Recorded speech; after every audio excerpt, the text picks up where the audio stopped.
أعوذ بالله من الشيطان الرجيم بسم الله الرحمن الرحيم. Wife relation. I think a lot of people have a lot to learn, because what happens is life is full of learning. If we don't learn, we will not be able to lead a life that is fruitful. All of us, as we grow and whilst we are young and still growing, we have a dream. And the dream is, one day I will get married, and one day I will do this. You know, if it's a female, she would say, one day I will marry such and such a prince of mine. And the male will say, well, one day I will have the princess, and this is what will happen, and this is the type of person. We need to know that this entire thought needs to be harnessed. And we need to think very carefully what type of a person we want to marry. The reason is that decision will determine the rest of our lives, whether we will lead a life of happiness or a life of doom. The decisions of marriage are by far the most important decisions that one could make within one's social circle and even for the rest of life. So it is important for us to know what the Prophet Muhammad, may peace be upon him, teaches us regarding making this choice. Firstly, he says that a woman can be married for some reasons. Some of these reasons are لِمَالِهَا وَلِجَمَالِهَا وَلِحَسَبِهَا وَلِدِينِهَا. She can either be married for her wealth. Some people look at wealth, wow, wealthy family, let me get married. And sometimes they look at the status in society, wow, you know, good lineage, or should I say high status in society, prestigious people, let me get married. Sometimes they look at the looks. This person is very good looking, very pretty girl, you know, very handsome man, let me get married. And there is something that people look at, which is religion, character and conduct. So the Prophet says, فَظْفَرْ بِذَاتِ الدِّينِ تَرِبَتْ يَدَاكَ. Become successful by selecting the one who has religion, character and conduct. And this is why the Prophet, may peace be upon him, says, إِذَا جَاءَكُمْ مَنْ تَرْضَوْنَ دِينَهُ وَخُلُقَهُ فَزَوِّجُوهُ إِلَّا تَفْعَلُوهُ تَكُنْ فِتْنَةٌ فِي الْأَرْضِ وَفَسَادٌ عَرِيضٌ. When someone comes to you with a proposal and you are happy with their level of character and conduct as well as religion, then do not disagree or deny them. Let them get married to your daughter. If you don't allow them, there may be lots of fitna and fasad. What is fitna and fasad on earth? Fitna meaning corruption, problems, disruptions, difficulties, calamities. So many things can happen. So this is the teaching of Muhammad, may peace be upon him. We need not reject proposals without a reason. Some people will reject it solely because they've had a problem with someone, solely because they had one raw deal where they were wrong sometimes, and their daughter has to suffer, the son has to suffer. They lose out on good proposals. As we all know today, to get a good person to marry is like hunting for a needle in a haystack. Perhaps not as difficult as that, but for a lot of people it may be just that. And it is very, very risky, because sometimes we've picked up part of the hay and we think it's a needle. And in the same way, we think we have a good man or a good wife, and it only turns out later on that they're not as good as we thought they were. So it's important for us, once we've made the decision, each one of us should be, the main aim in our lives should be to please our Maker, to please our Creator. We need to be constantly conscious of that. If that is the case, we will be able to lead a happy life. If my main aim is to please my Creator, my religion teaches me to be the best person, to be the best husband, to be the best wife, to be good in character, good in conduct, to get up early in the morning, to read late at night, to make sure that I've prayed, to make sure that I have fulfilled my duties unto Him, as well as my duties unto the rest of my family members. All that is part and parcel of my religion and fulfilling what the Almighty has instructed me to fulfill. And for this reason, when you look at someone who has character, conduct, they speak well, they know how to come across. When they want to say something, they choose the best way of coming across. You will lead a much happier life than marrying someone who's very abrupt, no character, no conduct, no religion, and so on. We've had cases where you have people who pick up their wives in nightclubs. It is said that is exactly where they leave them. We ask Allah to protect us. What that means is, they picked someone up in the nightclub because of how good their legs looked, or for example, how nice their face was, or how beautiful the hair was. The day they find someone with better legs, na'udhu billah, or better hair or better looks, they will drop this one and go for the next. So that was not the proper way of looking for a wife. Whereas we needed to be introduced to someone with utmost dignity and respect. Why is it that Islam teaches us the introduction? So that we can protect the female from being blackmailed, from the gullibility that she might be falling into, and from being abused and used.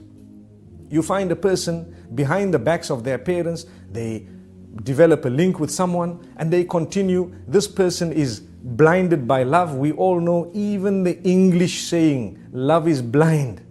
The English have said it. Love is blind. Islam says the same thing. The hadith, the Prophet ﷺ says, love can not only blind you, but it can make you deaf and dumb at the same time. Which means you will not understand anything because it's love. So they will come to you with their gifts, with their beautiful words. They only show you what they want to show you. And in the process, what happens? We tend to think this is them. We have not yet lived with them. We don't even know their family. We don't know what their family thinks of them. We don't know what the friends think of them. And this is why the introduction was wrong, in the sense that we haven't yet understood the whole person and we're so much in love with them, we cannot wait to get married. So we think, let's get married. We put pressure on our parents and everything, say it were to happen, and we ended up marrying. The second day, if not the first, we're already complaining, this is not the same person I married. This is not the same person. Look at him. He's vulgar. No, he is the same person, but he didn't show you what he didn't want you to see prior to getting married, because he needed you in his picture. Now that you are in his picture, it's over. You are doomed.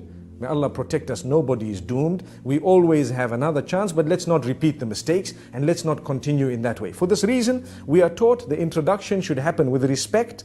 And when it happens with respect, the elders need to know about it. Someone, some male needs to know about it and they need to approve of it, in the sense that they should guide us along. Before you fall head over heels in love with someone, you need to know their character and conduct, and you need to have moved through a category where you could have said no without it hurting you and without you feeling, oh, I've lost so much. This person is my enemy because they are telling me no, and that person is my enemy because they are telling me no. We don't want that type of behavior, and for that reason we protect the female especially from the beginning. Sometimes I know the world is preaching freedom and so on. Sometimes the word freedom is used to drop us into the dumps and we don't realize that. We don't understand it. Sometimes the word freedom is used in actual fact to enslave us. We don't realize it. And sometimes it is used correctly where we are, to be honest with you, to be practicing our freedoms.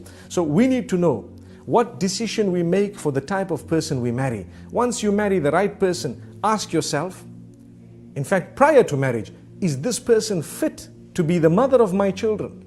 Is this person fit to be a father to the children I expect to have? Will they be a role model? If that is the case, the way they will speak to me will be with respect. They will consider me, they will dignify. Whatever I have to say will be held in high esteem. If they need to correct me, they will do it in all love. They will do it with such goodness and kindness. When they walk with me, they will not disgrace me in public. They will be people who will try to look at things how I look at things. And at the same time, as I said, when they need to correct me, they will correct me in a way that will be palatable and acceptable. It will be digested quite easily. What we need to realize also is, husband and wife, many a times, the devil tries to bring them apart, rip them to pieces for nothing, for no reason. Sometimes it's because we become impatient with one another. We live with one another. This is why the Prophet, peace be upon him, says, خَيْرُكُمْ li ahlihi. If you want to know the best from amongst you, he who is best to his wife and his family members. The same applies to a female. She who is best to her husband and family members. If your husband or your wife or your family members can bear witness that you are a very good person, then indeed you are good, because you live with them 24/7. What's the point of your neighbors and your workmates and others thinking, wow, what a gorgeous man, what a lovely person he is? That's because you go to work, you smile, because you're being paid to smile. You work so nicely, you're so kind to your bosses and everyone because you're being paid to do that. Some wives wouldn't mind paying their husbands to see that smile, because we don't smile sometimes. We come into the home, we throw everything onto one side, we sit in front of the television with our newspapers and we're being spoken to and we're just saying, yes, yes. Until they might even ask us, are you a fool? And you say, yes.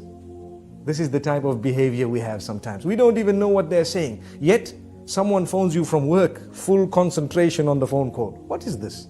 Is this not a double standard relation? Did we not understand that we are working in order to enjoy our life, our married life? We are not married in order to enjoy our working life. People have turned the tables. And this is why if your work is coming and interfering with your marriage, you'd rather leave your work than to end your marriage. We need to know this. Because if we are going to leave our marriages in order to make our work work, we will end up leaving every marriage we are in. No one wants to marry a person who's married to his job. We ask the Almighty to grant us understanding. The point I'm raising is, some people prioritize wrongly, and they end up giving priority to that which is not supposed to be right at the top, over and above the things which are supposed to be right at the top. And for this reason, children are neglected, wives are neglected, sometimes husbands are neglected. The way we speak to them is far worse than the way we speak to others. Sometimes, as I said, at work, we can speak so calm, so kind to everyone, but come home, and suddenly we have such a face. Everybody's helter-skelter. Everybody's running around. No one wants to sit with us. We don't sit with anyone. When we're on the table, we have, a frown, and we look at everyone as the most harsh of people. And yet at work, even the girl who brought the tea to us, thank you very much. Oh, it was so sweet of you. Couldn't you say that to your own wife?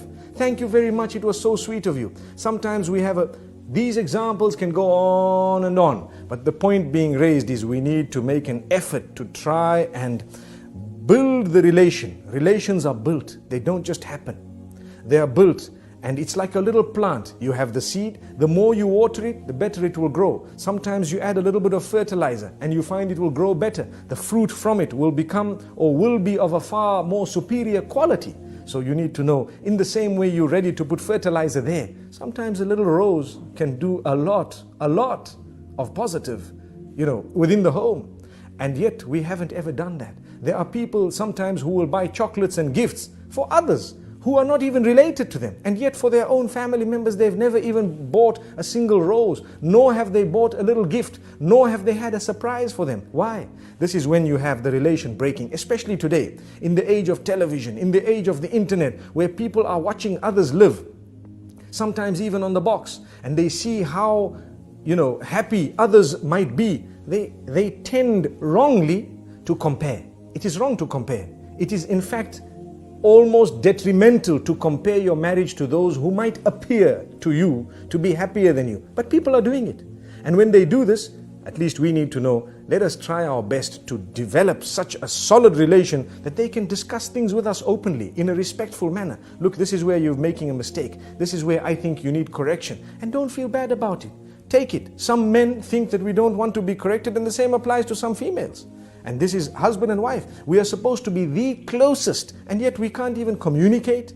If that is the case, we're wrong. We then have husbands who threaten and continue to threaten. What do they say? No. If you tell me this, I'm going to send you home. What type of a relation do we expect there? She has a right to highlight it. And you need to think about it. This is the closest person to you telling you that I think you need attention. And if they are really thinking that, then you probably do need that attention. Or you need to engage them in discussion and convince them why you don't need that. But you don't just dish out commands. I don't even have time. I don't have time to talk to you. I don't have time. Come the weekends, we're sitting with our friends. Well, why did you get married?